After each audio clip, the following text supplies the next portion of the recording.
Hello, welcome to the Entrepreneurial Mindset Lecture. We're in section 3 now. I'm Dr. Dale Caldwell, a professor and executive director of the Rothman Institute of Innovation and Entrepreneurship. We're going to talk about a framework I developed called intelligent influence, because this provides the best way for you to understand how to move from an incremental mindset to an entrepreneurial mindset, or even how to expand your entrepreneurial mindset so that you are prepared to be successful.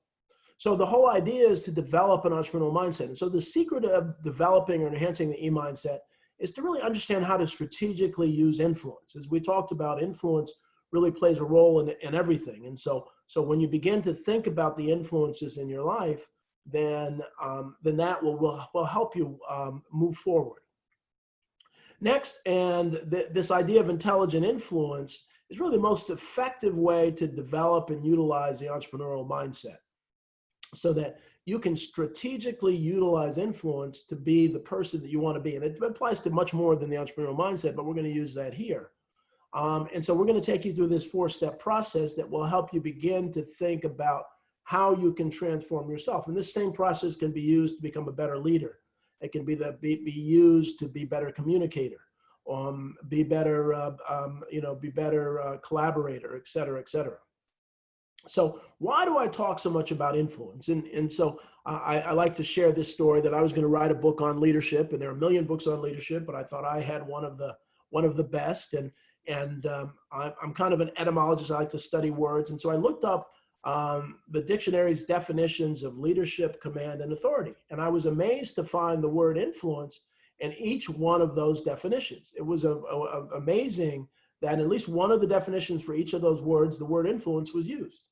And it inspired me to do more and really study this word called influence. And the interesting thing was it's hidden in plain sight.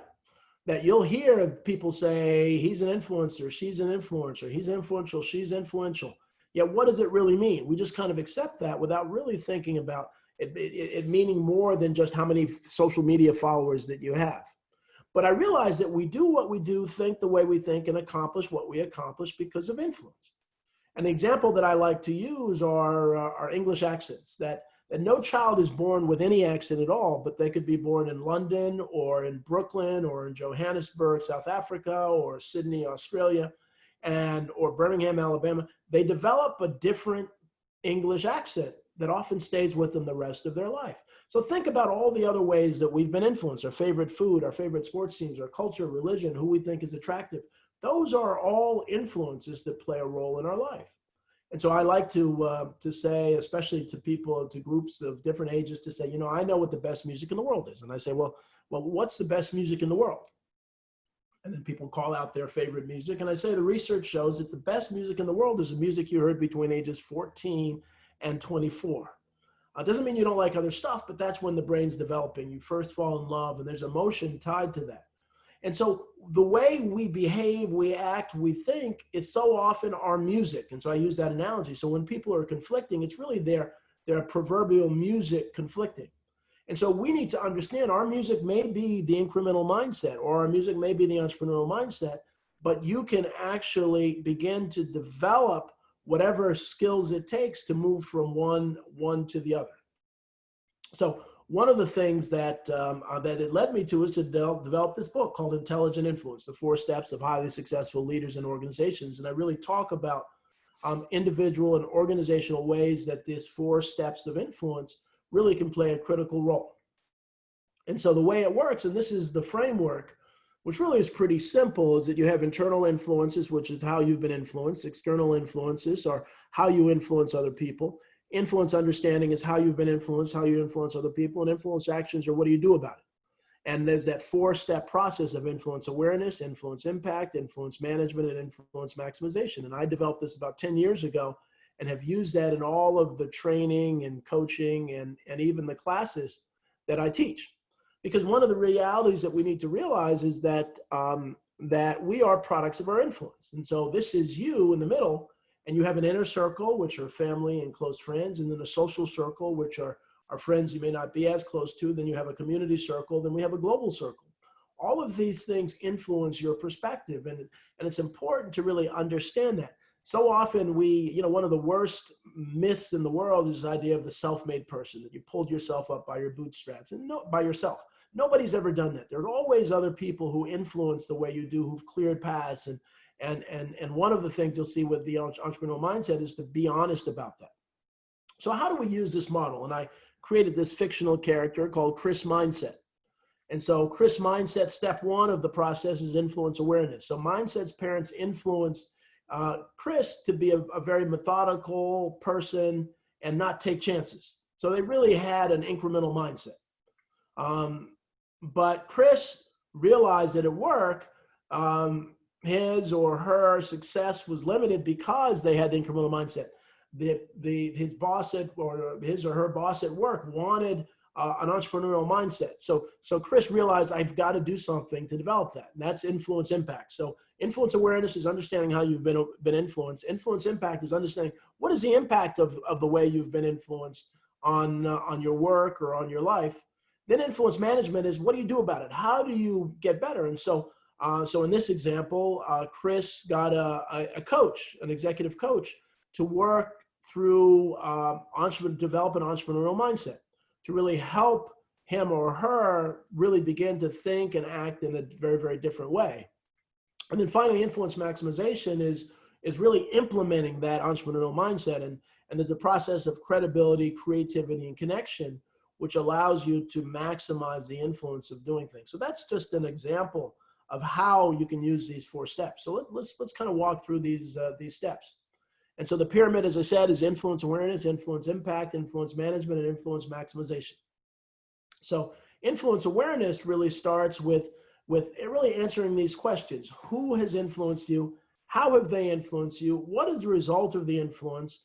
And this idea called skill development. So I ask these questions, and I'd like you to take a minute to think about that. Who has influenced you in the past? Who's been among your biggest influences?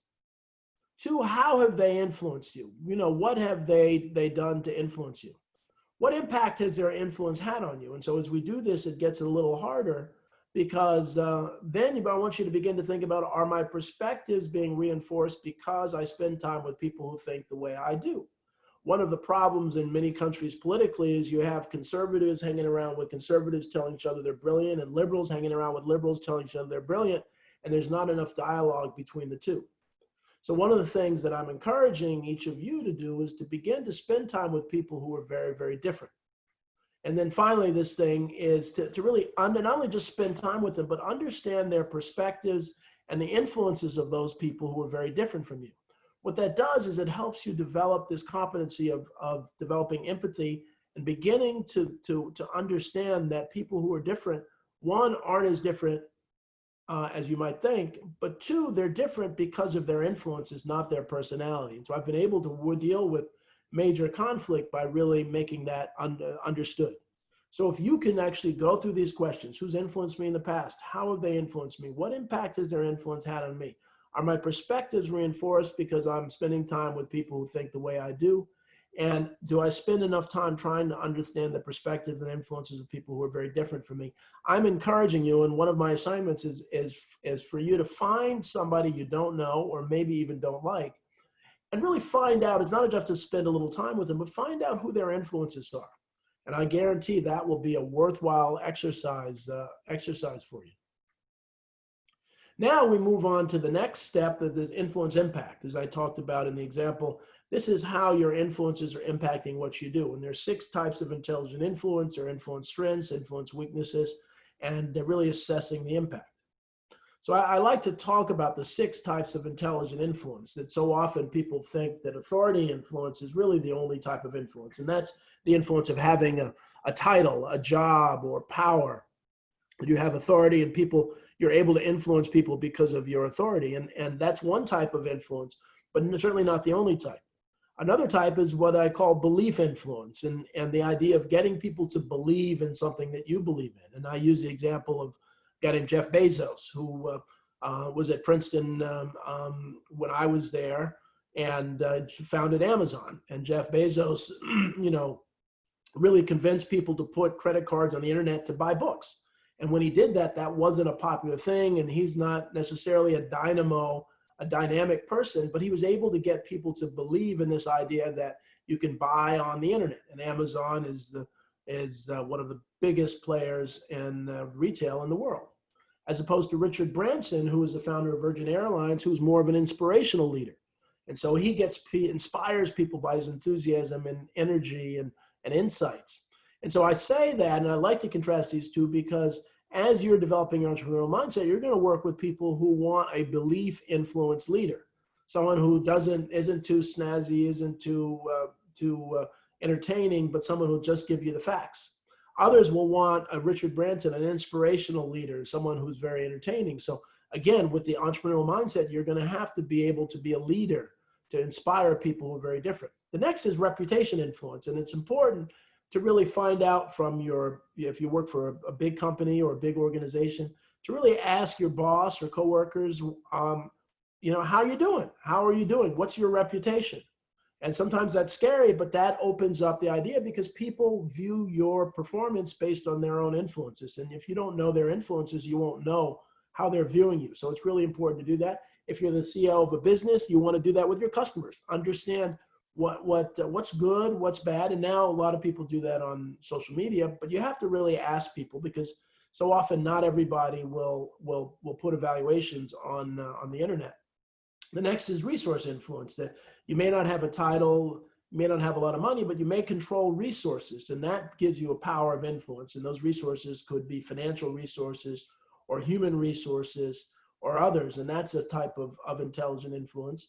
And thought influence, being innovative is the rule, not the exception now. So it's important to know that if you are thought of as an innovator, you can have a lot of influence. And so when you evaluate your impact of your influences, you want to look at where you stand with each one of these different types of intelligent influence. The next step is the influence management, where you really look at your personality, your skills, your goals, and a plan. And so if you look at this diagram, it basically, the equation is P plus S plus I equals E. And so P is personality, plus your skills, your goal is external influence, and plus your internal influence. And so when you look at this, you look at your personality, and many people have taken assessments and really get a sense of personality. But what's important to understand that personality, you're not relegated to be a certain type of person because of your personality.